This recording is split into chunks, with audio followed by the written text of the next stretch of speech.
Alors, là-dedans, là, je vais mettre au soleil. Vous voyez, j'ai mis un petit peu de bicarbonate. Et là, il y a de l'acide. Donc en fait, voilà, on voit vraiment pas grand-chose dans la vidéo parce qu'il fait très sombre.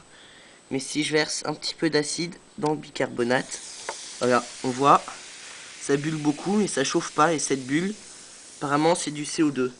Donc il y a l'usine à gaz là, qui est juste ici à côté. Là, j'ai pas mis que des huileurs, c'est pour ça qu'il y a que deux récipients. Alors là, c'est l'acide. Donc là, j'ai mis de l'acide chlorhydrique pour que ça dépote un petit peu parce que j'ai des tas de fuites. Mais normalement, il faudrait mettre du vinaigre. Ça attaquerait moins le métal qui est dans la chaudière et dans le moteur. Alors là, on distingue. Voilà, là, on voit des petites bulles. Ça, c'était juste pour l'amorce, pour que ça démarre, mais j'ai juste mis un petit caillou en fait dedans. Donc là, voilà, c'est l'acide chlorhydrique.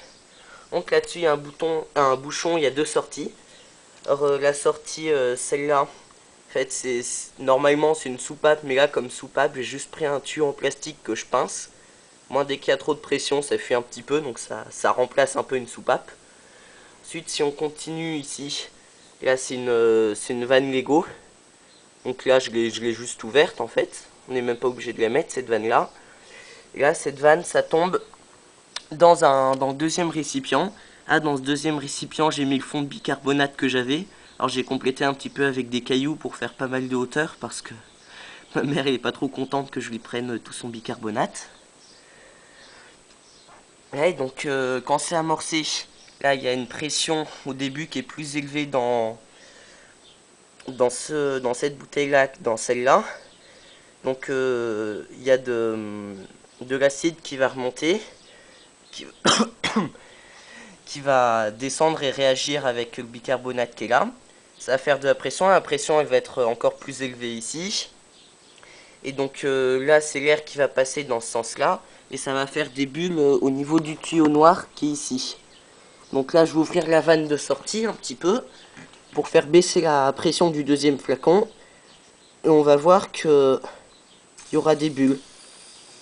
Donc là, je fais partir un petit peu la pression.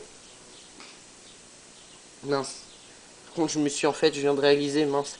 Je me suis complètement trompé de vanne. Donc ça pue l'acide chlorhydrique de partout.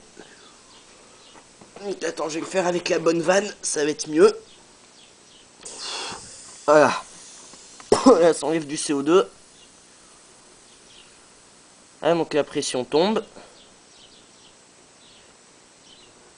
Il devrait normalement y avoir des bulles qui se créent. Mais ouais, ça... Bizarrement, là, c'est pas bien efficace. Ah oui, parce que je viens de couper la vanne, en fait. Voilà. Alors là, très bientôt, elles vont arriver, les bulles. Voilà. Là, on voit, il y a plein de bulles parce que la pression dans ce flacon-là, d'ailleurs, qui réagit bien, là, on voit toute la mousse et tout ça. Revenir ici, quand la pression sera suffisante, c'est au niveau de la soupape que ça va lâcher. Et donc, tout se régule automatiquement. À condition d'ouvrir la bonne vanne, évidemment. Alors, donc là, que maintenant qu'il y a un petit peu de pression dans les bouteilles, ouais, ça pue encore l'acide. Regarde, je fais une baisse trace jaune là. Bref, donc je vais vous faire tourner un petit peu le moteur. Parce que la pression doit être atteinte à peu près. Alors, je vais pas me tromper de vanne. C'est celle-là.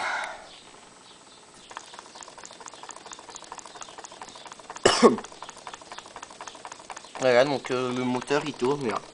Donc pas très vite parce qu'il y a un énorme tuyau et il est très fin. Alors bah là c'est de la durite silicone d'un 5 diamètre intérieur, je crois, voire 2 peut-être. Mais l'autre là il fait 0,5 de diamètre intérieur de tuyau. Donc c'est pour ça qu'il tourne vraiment pas très vite. Et si je fais tourner dans l'autre sens là, en glycol, on va voir, il y en a qui va tomber. Et voilà, et là ça fait des bulles et ça se régule tout seul. Donc là, celui-ci, tac, là on vient d'entendre. Ça remet de la pression dans le premier flacon parce qu'il y en a qu'à diminuer. Donc tout se régule tout seul, tout simplement. Alors là, les flacons ils sont un peu gros parce que j'ai pas pris le temps d'en trouver des petits. Mais normalement, si on en prend des tout petits flacons, ça régulerait beaucoup plus rapidement, ce serait bien plus réactif. Et ça permettrait de faire rentrer dans le bateau pour pouvoir le dépanner, faire avancer le temps que la vapeur chauffe. Et bah voilà, c'est à peu près tout du coup. Donc voilà la vidéo.